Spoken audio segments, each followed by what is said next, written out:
నమస్తే అండి. కేఎస్బిఎస్ క్రియేషన్స్కి స్వాగతం. ఈరోజు నేను చూపించబోయే రెసిపీ వచ్చేసి కొబ్బరన్నం అండి. చాలా రుచిగా ఉంటుంది, చాలా ఈజీగా చేసుకోవచ్చు. అన్నం ఉడికించి పెట్టుకున్నామంటే మనకి 10 నిమిషాల్లో రెడీ అయిపోతుంది. దీనికోసం ముందుగా స్టవ్ పై కళాయి పెట్టి నెయ్యి వేసుకోవాలి. ఈ కొబ్బరన్నం అనేది నెయ్యితో చేస్తే చాలా టేస్టీగా వస్తుంది. నెయ్యి వేడైన తర్వాత దీంట్లో పోపు దినుసులు, కొన్ని పల్లీలు, కొన్ని జీడిపప్పు వేసి వేయించుకోవాలి.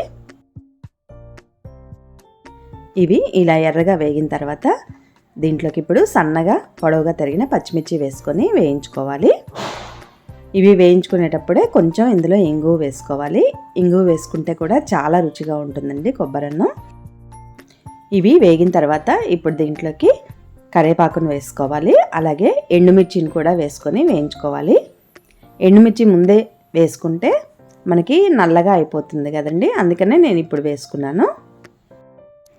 ఈ పోపు అంతా కూడా ఇలా కలుపుతూ వేయించుకోవాలి.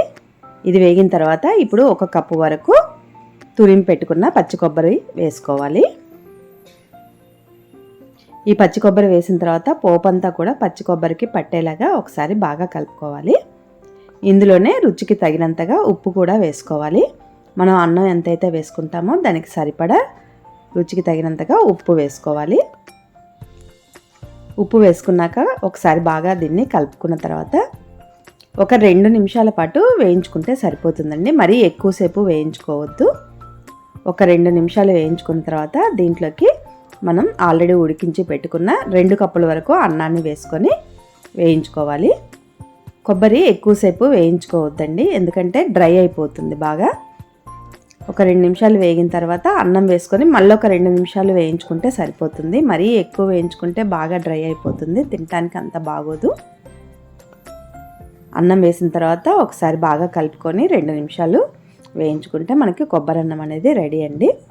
పిల్లలకి లంచ్ బాక్స్లో కానీ ఎవరైనా గెస్ట్లు వచ్చినప్పుడు అప్పటికప్పుడు చేసి పెట్టడానికి కానీ చాలా టేస్టీగా ఉంటుంది. ఒకసారి ఈ విధంగా మీరు ట్రై చేయండి. నచ్చితే మాత్రం లైక్ చేయండి, షేర్ చేయండి, సబ్స్క్రైబ్ చేయండి. నా ఛానల్ని సపోర్ట్ చేయండి. Thank you.